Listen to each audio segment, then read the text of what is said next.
Can you solve for the value of x in this equation? Well, it looks complex, but it's actually very simple. It's a logarithm equation. It's very, very simple. So we just have to study this equation and look for how we can use our knowledge of laws of logarithm and algebra to solve for the value of x. It's very, very simple, believe me. Now, here we have log x base cube root of x plus log square root of x base 3x equals 0. Whew. It looks somehow, but very, very simple. Now, we can see that, first of all, when we analyze this question, we can see that all the forms of x are different. X here is alone, no coefficient, no root. X here has a cube root. Here is a square root. Here has a coefficient of 3. So the different variables of x that we have all are in different form.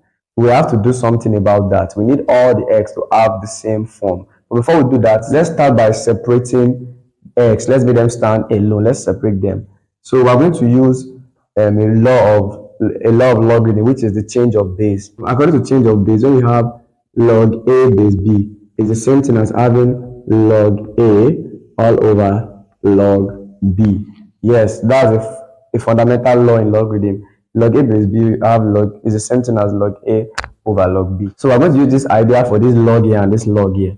So now we can write log x base cube root of x as log x all over log cube root of x, then plus this one also as log root x all over log 3x equals 0. Can you see?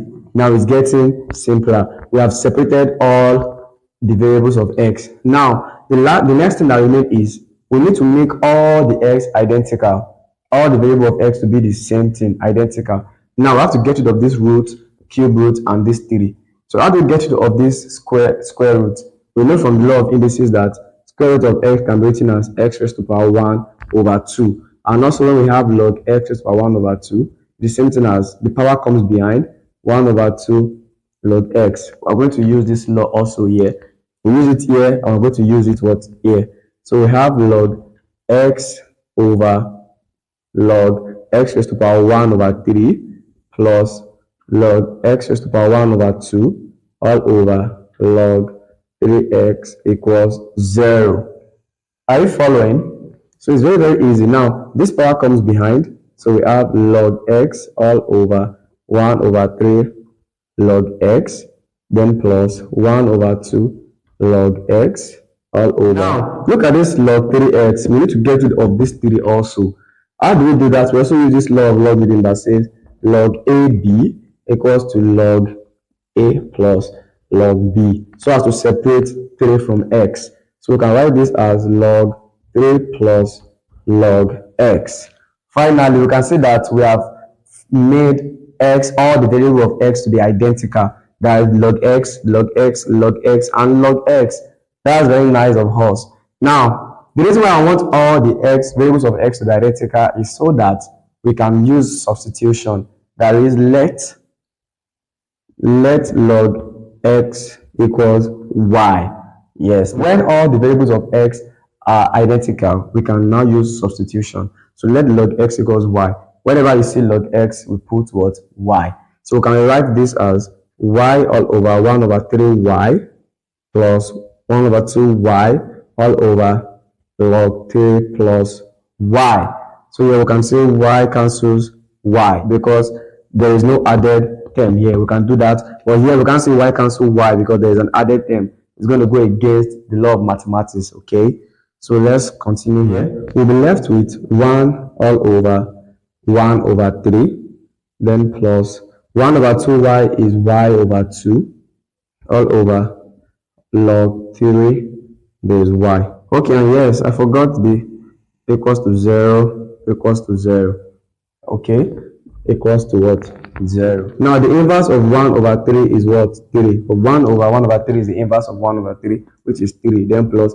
Now instead of us, this y over 3, let's use one basic idea of algebra. When you have a fraction divided by a number, so the denominator comes down and multiply this numerator. So we have this as a all over bc. So let's do that same thing here. So we have y all over 2, we multiply everything here. So into bracket log 3 plus y. which is equals to what? 0. Now, we're going to take 3, we're going to transpose 3 to the other side because we want our variable to be isolated here. So taking 3 here, there, we're going to have y over 2 log 3 plus y equals to become negative 3. Hope we are getting it. So here now we're going to cross multiply.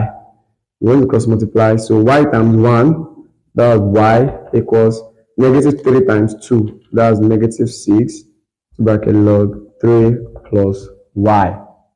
Very simple. So now let's expand the bracket with negative 6 because we have y in the bracket. So let's expand. We have y equals negative 6 log 3 plus, no, log 3 minus times plus is minus 6y. Okay, so now let us collect like terms. Let's bring the y's together. So this one negative becomes plus. That's y plus 6y equals negative 6 log 3. Y plus 6y is what? 7y equals to. Now, according to the law of logarithm, this power comes up. Sorry, this coefficient comes up as a power. So we have log 3 raised to power negative 6. Now, let's now come back to our substitution because y equals log x. So you can now say 7 log x equals log 3 raised to power negative 6. We also have a coefficient here, it becomes a power. So we have log x raised to power 7 equals to log 3 raised to power negative 6. Now, logarithm can cancel what? Logarithm. So we have x raised to power 7 equals to 3 raised to power negative 6. So to get the value of x here now, we're going to divide the power of both sides by 7. Okay, so we have x will be equals to 3 raised to power negative 6 over 7 because 7 divided by 7 is 1. So this is our final answer. X equals 3 raised to power negative 6 over 7. Now, if you want to move further, you can use your calculator. 3 raised to power negative 6 over 7 will give you the answer in decimal, but we are okay like this. So this is the final value of x. It's very, very simple, no? If you have any question, let me know in the comment section.